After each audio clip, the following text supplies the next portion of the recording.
Hello guys, मैं अमित कुमार और आप देख रहे हैं अमित एसोसिएट। तो आज हम लोग सीखने वाले हैं आईटीआर कैसे फाइल किया जाता है। तीन तरीके से आईटीआर फाइल किया जाता है।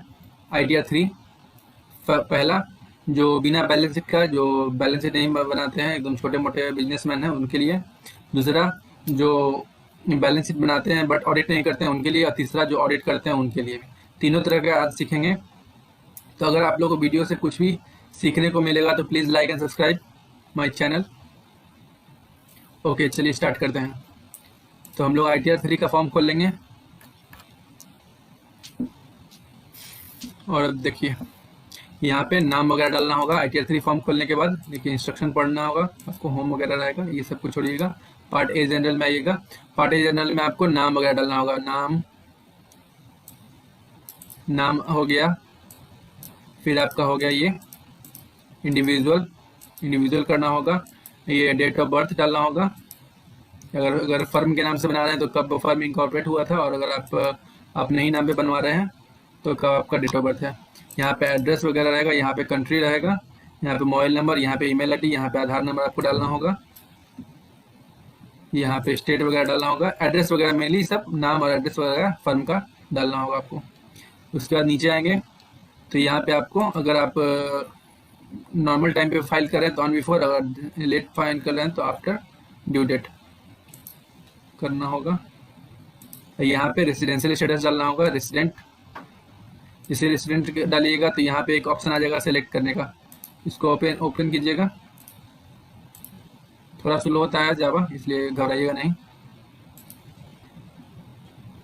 आप ये सिलेक्ट कीजिएगा, you were in India for 182 days और मोर, मतलब आप एक साल में 182 दिन से ज़्यादा आप रह रहे हैं, ये आपको सिलेक्ट करना है अगर आप इंडियन हैं तो। अगर एनआरआई हो जो कभी कभी आते हैं तो आप ये सिलेक्ट कर सकते हैं। ठीक है, ये आपको नो रखना है, ये दोनों आपको नो रखना है अपने आप। ठीक है, ये भी आपको नो रखना है, ये भी आपको नो रखना है, ये भी आपको नो रखना है। सिलेक्ट में नो, सिलेक्ट में नो। इसलिए नो रखना है, देखिए यहाँ पे कह रहा है where your are partner in a firm. Proprietorship firm में लिया आईटीआर 3 प्रोप्राइटरशिप भरता है तो फर्म में पार्टनर कहाँ से आ गया, इसलिए नो रखना है। ठीक है, ये भी आपको नो रखना है। स्टार्टिंग में जो भी आपको दिखेगा ये सब आपको नो रखना है। यहाँ पे नो। अब यहाँ पे आ गया यस नो का लिखे। अब अगर आपको ऑडिट करना है तो यहाँ पे यस करना होगा, यहाँ पे भी यस करना होगा, और यहाँ पे भी यस करना होगा। उसके बाद आपको ऑडिटर का डिटेल्स डालना होगा, जैसे हो गया यहाँ पे ये कब ऑडिट हो रहा है, साइनिंग डेट कब है। फिर ये आपका ऑडिटर का नेम, मेंबरशिप नंबर, फर्म का number, sorry name of the auditor मतलब फर्म का नाम, और यहाँ पे प्रोप्राइटर फर्म का नंबर, यहाँ पे फर्म का पैन, यहाँ पे डेट ऑफ ये ऑडिट रिपोर्ट। ठीक है, ये आपको भरना होगा, और ये सब ये इसको नो करना होगा, बाकी सबको वैसे ही छोड़ देना है आपको। तो ये हो गया पहला पेज। पहला ही पेज में आपको क्लियर कर देना है कि आपका ये ऑडिट होगा कि नहीं होगा।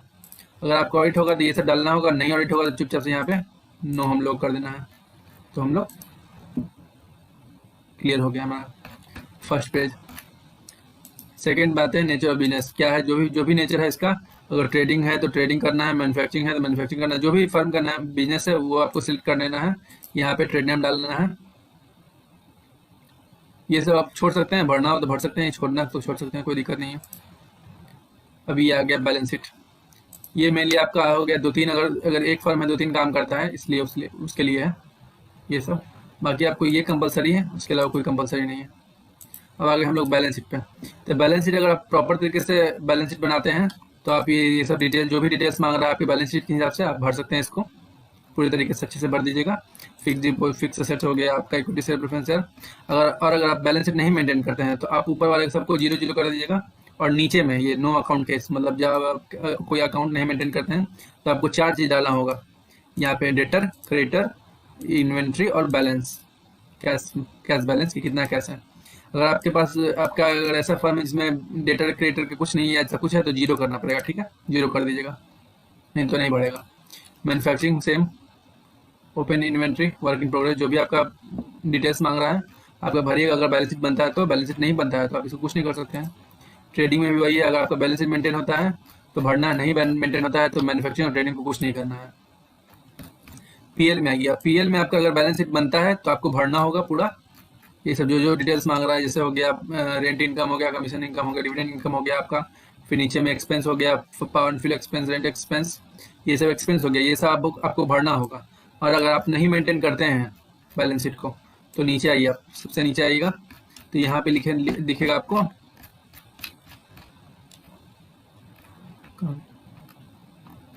सबसे नीचे में, यहाँ पे आ गया आपको ये,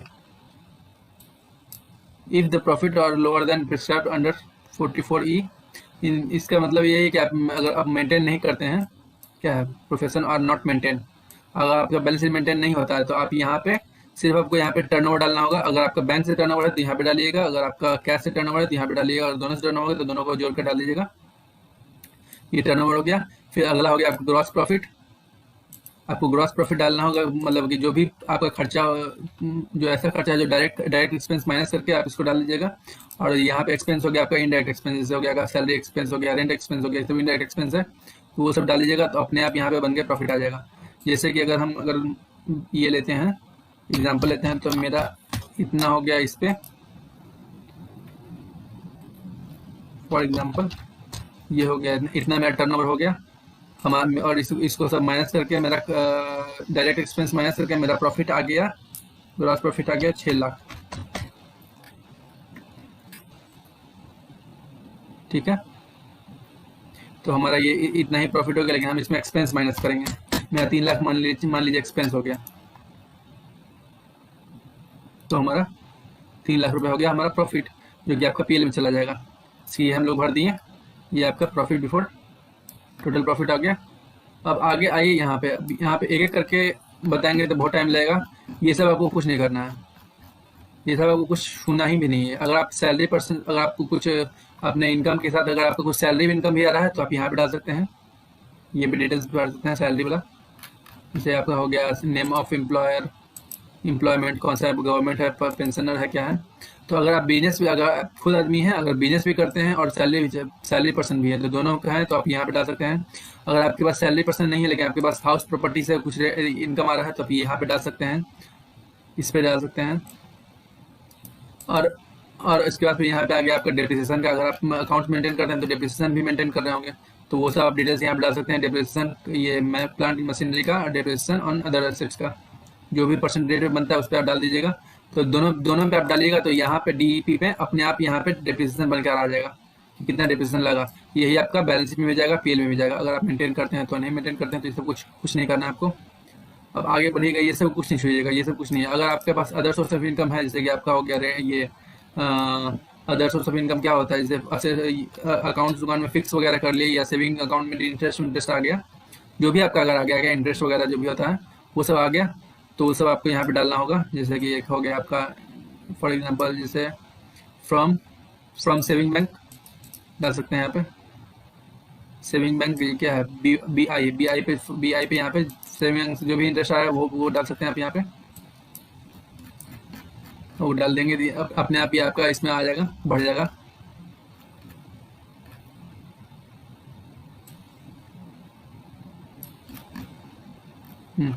सेविंग से अदर सोर्स ऑफ इनकम में लिए होता है, फिक्स अगर कुछ कर लिए तो उसका इंटरेस्ट हो गया, या सेविंग में से कुछ इंटरेस्ट आ गया तो उसका जोड़ लिया, तो 10,000 तक हमारे पास डिडक्शन लगता है। तो जितना भी डालेंगे वो सब आप हमारा मेनली डिडक्ट हो जाता है। ये सब आपको कुछ नहीं करना है, ये सब आपको कुछ करने की जरूरत नहीं है। अब सीधा हम लोग को यहाँ से निकलना है, शेड्यूल से ये 6 पे आना है। अब यहाँ पे हो गया डिडक्शन, आपका अगर लाइफ इंश्योरेंस वगैरह कुछ भी आपका चल रहा है, म्यूचुअल फंड वगैरह, तो वो आप जोड़ कर यहाँ पे डाल सकते हैं।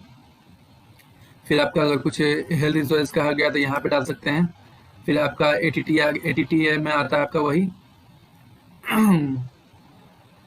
जो भी आपका अदर सोर्स बैंक वगैरह से, हाँ ये सॉरी, ये आपका हो गया इंटरेस्ट इनकम आ गया। जैसे आपका बैंक वगैरह से इनकम इंटरेस्ट आ रहा है, यहाँ पे आप 10,000 का डिडक्शन ले सकते हैं, उससे ज़्यादा नहीं ले पाएंगे। ये आपका मेनली डिडक्शन का ये सेगमेंट है। यहाँ पे आप एटीसी डाल सकते हैं, एटीसीसी डाल सकते हैं, जो भी आपका अपना खर्च है वो अपने लॉ के हिसाब से आप डाल सकते हैं। ये आ गया शेड्यूल ईआई में आपका आ गया ये एग्रीकल्चर इनकम, यहाँ पे आप जितना भी ये एग्रीकल्चर से इनकम हो गया वो आप डाल सकते हैं, जो कि सारा आपका ये हो जाएगा, डिडक्शन हो जाएगा, कुछ का उसका टैक्स नहीं लगेगा। फिर उसके बाद सीधा आपका ये गया शेड्यूल जीएसटी। अगर आप जीएसटी में हैं, जीएसटी आप लिए हुए हैं, तो जीएसटी नंबर और जीएसटी का टर्नओवर जो आपका सेल हुआ टोटल, जो उधर आप डाले हैं पीएल में डाले हैं, नीचे में जो अगर आप मेंटेन नहीं करते हैं तो भी अगर आप जो सेल डाले हैं वो यहाँ पे मेंटेन होगा, डलाएगा। अगर मेंटेन करते हैं तो भी आपका सेल जो टर्नओवर है, टोटल टर्नओवर जीएसटी के हिसाब से वो यहाँ पे आपका डला जाएगा। तो वो सब डालने के बाद यहाँ पे आपका शो होगा, जैसे कि आपका प्रॉफिट ये बिजनेस से कितना हुआ हो गया आपका, फिर आपका प्रॉफिट कैपिटल गेन से कितना हुआ, प्रॉफिट आपका फिर ये इनका अदर सोर्स से कितना हुआ, जो भी आपका प्रॉफिट होगा वो सब यहाँ पे आ जाएगा, आपका यहाँ पे शो हो जाएगा। जैसे हम लोगों ने पीएल में डाला, हम लोगों ने पीएल में 3 लाख रुपए डाला ये प्रॉफिट, तो 3 लाख रुपए यहाँ पे आके बन के आ गया टोटल इनकम। तो हम लोग बीटीटी में जाएंगे पार्ट बी में, तो 3 लाख पे हमारा 2500 डिडक्शन है, रिबेट है लास्ट ईयर में 19-20 में, असेसमेंट ईयर 19-20 में 2500 तक रिबेट मिलता है, इसलिए हम लोग का टैक्स कुछ नहीं लगेगा। फिर सिर्फ 1000 फाइन लगेगा क्योंकि हम लोग लेट फाइल कर रहे हैं, तो हम लोग अभी फाइल तो करनी, बस हम लोग का एग्जाम्पल है, इसलिए ये 1000 रुपये लेट फाइन है आपका, इसलिए आपका टैक्स नहीं, ये टैक्स नहीं है। आप अगर ये डेट के बाद करेंगे तो 5 लाख नीचे पे 1000 आता है, 5 लाख से ऊपर पे 10,000 आता है, वो टैक्स हो गया। ये अपने आप आपको भरा जाएगा। यहाँ पे आपको bank account, IFSC number, bank account name, bank account number, यहाँ पे रिफंड वगैरह आपको सिलेक्ट करना होगा। यहाँ पे आपको नो कर देना होगा क्योंकि ये पूछ रहा है मेनली बाहर से बाहर का कुछ इनकम है कि नहीं हो रहा है, इसलिए पूछे, आप पढ़ लीजिएगा, मेरे को पता है नो करना है यहाँ पे। फिर नेक्स्ट आ गया, हम लोग कुछ भी अगर हम लोग पेमेंट करते हैं, अगर हम लोग मेरा मान लिया 5000 टैक्स बन रहा है तो 5000 का पेमेंट करेंगे। ये पैन के ये teen.ndls करके कोई साइट है, उस पर अगर हम लोग ये पेमेंट करते हैं तो आपको बीएसआर कोड आएगा, डेट ऑफ डिपॉजिट आएगा और चालान नंबर आएगा, उसी पर रहेगा, अमाउंट रहेगा उसी पर रहेगा, वही आपको भरना है। भरने के बाद हम लोग देख लेंगे यहाँ पे टीडीएस आपका कटा है कि नहीं कटा है, 26S जाकर देख लेंगे। अगर 26S पे टीडीएस कटा हुआ होगा, एक मैं वीडियो बना दूंगा 26S के लिए भी, अगर आपका ये 26S पे कटा हुआ होगा पैसा, तो यहाँ पे आपको डालना है, जैसे कि सेल्फ करना है कि क्यों कौन ले रहा है, ये तो सेल्फ ले लिए।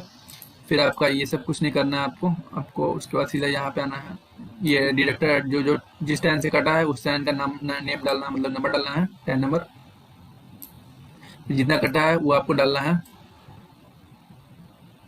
जितना आप क्लेम ले रहे हैं वो आपको डालना है, जितना आपका कट गया है डिडक्शन उतना वो डालना है यहाँ पे, जितना आप क्लेम ले रहे हैं वो डालना है यहाँ पे, और यहाँ पे आपको डालना है ग्रॉस अमाउंट कितना पे कटा है, और यहाँ पे इनकम सेलेक्ट चूज करना है कि आपको जो टीडीएस कटा है किस बेसिस पे कटा है, जो बिजनेस करते हैं उस पर कटा है, या अदर्स उस पर कटा है, या हाउस प्रॉपर्टी पे कटा है, जिस चीज़ पे कटा हो वही है। टीसीएस में भी वही सेम करना है आपको, यहाँ पे नेम ऑफ द कलेक्टर करना है, यहाँ पे टैन नंबर टैन डालना है, यहाँ पे कितना अमाउंट कटा है वो डाल देना है, आगे बढ़ जाना है। वेरिफिकेशन में आगे, वेरिफिकेशन में आपका नाम डालना है, जो जिनका नाम है प्रोप्राइटर नाम है, प्रोप्राइटर का नाम डालना होगा, पिताजी का नाम डालना होगा, फिर यहाँ पे सेल्फ करना होगा, डेट अपने आप लेगा। उसके बाद सब कुछ हम लोग कर लेंगे।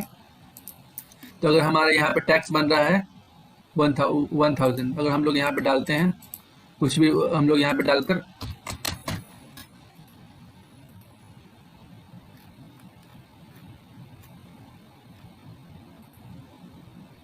यहाँ पे कुछ चालान नंबर डाल देते हैं, हो सकता है कि नहीं काम करेगा, लेकिन देखते हैं करके।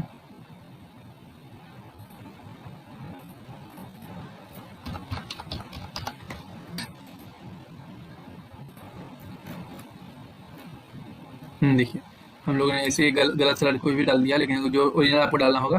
तो ये सब अगर हम लोग डालते हैं BSR code, date of deposit, serial number, amount, तो यहाँ पे क्या होगा, अपने आप ये टैक्स पेमेंट हो जाएगा। हम लोग पेमेंट करके डालेंगे, ये अमाउंट पेबल को 0 हो गया, आपको ये स्टोर कर लेना है। उसके बाद हम लोग सबमिट कर देंगे हम लोग।